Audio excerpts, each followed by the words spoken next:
I still remember the first A Song of Ice and Fire theory video I ever watched on YouTube. It was late, I was sitting at my kitchen table at age 16, and I was watching Alt-Shift-X's Jojen Paste theory. I'd never read the books, but I fell in love with some of the writing he featured in it, and honestly, it's still one of my favorite videos in terms of A Song of Ice and Fire theory straight up. It's a classic, and I highly recommend it. The second theory video I ever watched was his coverage of the Gravedigger theory about the Hound, which is also fantastic. However, the latter part of that deals with another theory, one that, at least to 16-year-old Quinn, was a lot more interesting, that being Cleganebowl. The idea that the Hound might theoretically come back from his supposed death and face his brother in a trial by combat. I really like the coverage there as well. It's very balanced and goes into some of the problems that I have with the theories in my old age now, and it is overall a great piece on the theory itself. Today I'm going to break down exactly what that theory is, why I dislike it so much, and what I think is an excellent alternative to that theory that is quite likely to occur in The Winds of Winter or A Dream of Spring. So to begin this video, I'm going to go over the three theories that essentially make up Cleganebowl in their entirety very briefly, as I think that they're worth considering, and I think two of them are actually quite good theories that I very much like. I figure worth discussing just in case individuals don't actually know these things, because I have a tendency to assume everybody has the same knowledge I do, but they don't. They're not always as obsessive about this as I am. First, we have to go over the Gravedigger theory, which is the idea that the Hound is still alive in A Song of Ice and Fire. This is obviously confirmed to be true later in Game of Thrones, but as of the most recent book of Song of Ice and Fire, Dance with Dragons, we don't know whether or not Sandor Clegane is dead. The last time we see him, he seems to be dying of his wounds after a battle. It is not with Brienne as it was in the show, it is with a couple of outlaws in an inn. Those wounds get infected, and he's eventually left to die by Arya. However, in A Feast for Crows, Brienne is going on this journey searching for Sansa and Arya, and eventually decides to look for the Hound, as she thinks that Sansa is with this outlaw traveling the Riverlands. She makes her way to the Quiet Isle, this kind of religious order based on an island in the Riverlands, and finds this elder brother who says that Sandor Clegane is dead. However, there are a number of elements of this that don't seem to line up. The elder brother seems to be talking about a metaphorical death, as he says that he himself died in the Battle of the Trident, this kind of spiritual death that you get from war or from undergoing so much trauma. Additionally, Sandor's horse, Stranger, is on this island, which is very strange because Stranger listens to nobody other than Sandor himself. And what's more, we get a little bit from the Gravedigger himself. The Gravedigger is kind of the crux of this theory, and it's what it's named after. Brienne sees this massive brother of the Quiet Isle who has taken a vow of silence and has a hood over his head, who is taller than she is, which is quite remarkable because many people aren't taller than she is, who is digging a grave, has a bad leg, and ends up scratching a dog's ear as it passes by. This is a number of clues that seem to point towards the Hound being both alive and that individual. The Hound's leg was injured, and that was the main cause of his being left by Arya. The dog obviously represents a symbol of his house and his nickname, and his face being hidden in vow of silence would be good reasons to kind of keep his identity secret and not really advertise to Brienne and her companions that, hey, I'm alive and still in the Quiet Isle, even if he might have some information about Arya. The other element of this theory deals with Sandor's brother, who seems to be much more dead than the Hound himself. Robert Strong is an individual who appears very late in A Dance with Dragons in Cersei's second and final viewpoint chapter.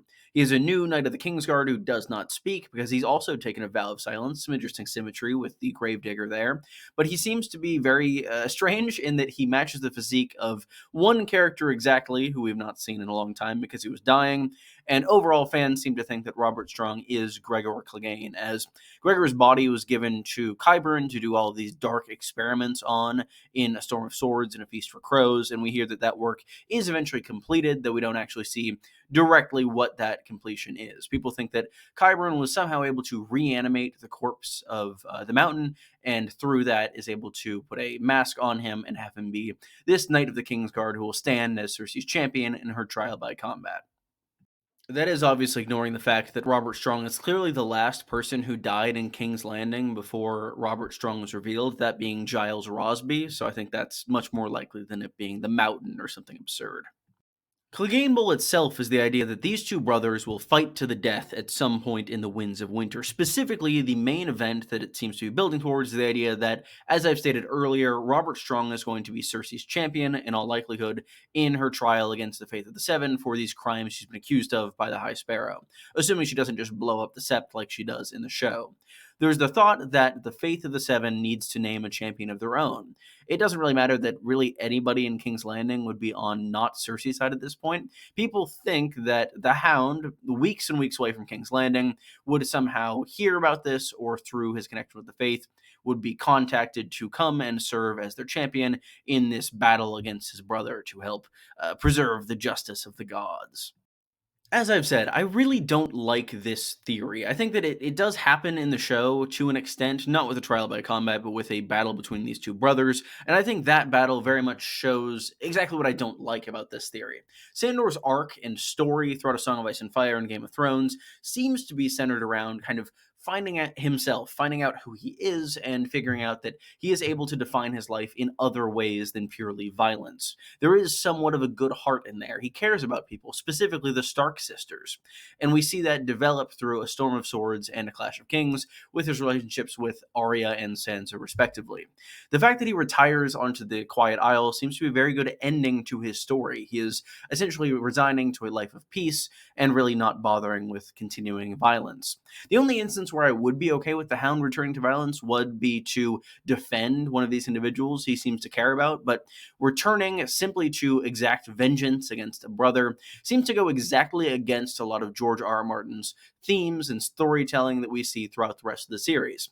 In all other instances where characters are motivated purely by vengeance, it is never framed as a good thing. We can look at Dorne and see that. We can look at Lady Stoneheart and see that. It is a repeated theme in Martin's work that I think would very much contrast with Cleganebowl happening, either as it did in the show or as many fans have postulated. With that said, there's another way, a better way, a battle between two brothers that could be even more climactic and even more fun to watch, that makes perfect sense for both of their arcs as we've seen them unfold over the past two books. I am talking about the one, the only Squidbowl. Taking a break from all the fratricide discussion for a second, if you enjoy this video, be sure to leave a like and subscribe. I talk about Game of Thrones, House of the Dragon, and A Song of Ice and Fire all the time, and any support is greatly appreciated. Squidbowl is an idea that I haven't really seen discussed all that much, other than in the comments of my video on Victarion Greyjoy being unable to die. I think that the coolest way to end Victarion's story would be in a fight to the death between Euron and Victarion. These two brothers have a perfect arc of hatred that I think would be perfectly climaxed by the two of them fighting and killing each other.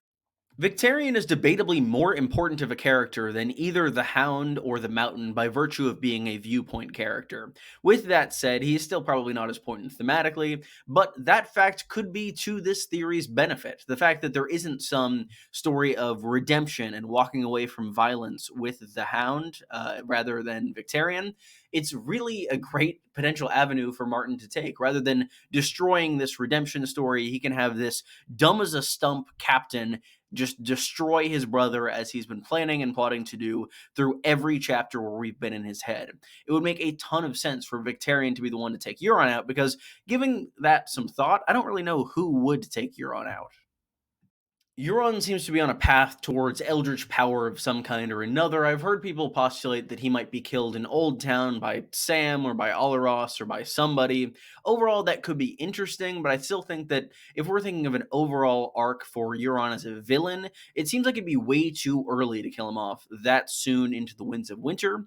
What I would rather see happen is see both him unexpectedly survive Old Town, Victarion unexpectedly survive the Battle of Fire, and the two of them meet as they're both going for the Iron Throne and killing each other in some massive sea battle that sees most of the Iron Fleet destroyed and potentially disaster befalling the shores of Westeros should Euron's eldritch apocalypse come to pass. With that said, the biggest obstacle to Squidbowl seems to be Victarion's continued survival. I had to guess, I'd say about half the fandom, if not more, thinks he's going to die in the Battle of Fire, and I can't say they have no evidence for this. It seems quite likely that he is kind of doomed to die if he sounds the dragon horn, as he seems to be wanting to in his one Winds of Winter sample chapter. But overall, as I've said in a video in the past, Victarion is a man who cannot be killed by George Martin. Martin keeps trying to kill him and failing. So I think that the only person that could realistically take down Victarion is his brother Euron. Thank you all so much for watching. What do you think of Cleganebowl and of Squidbowl? I'd love to hear your thoughts. I hope you didn't hear, I think, the person shouting who was just outside my window. If you enjoyed this video, be sure to leave a like and subscribe. I'd really appreciate it. It really helps me grow the channel and just makes me feel good. And yeah, thank you again so much for watching, and I will see you in the next video, which will hopefully be very soon. Goodbye.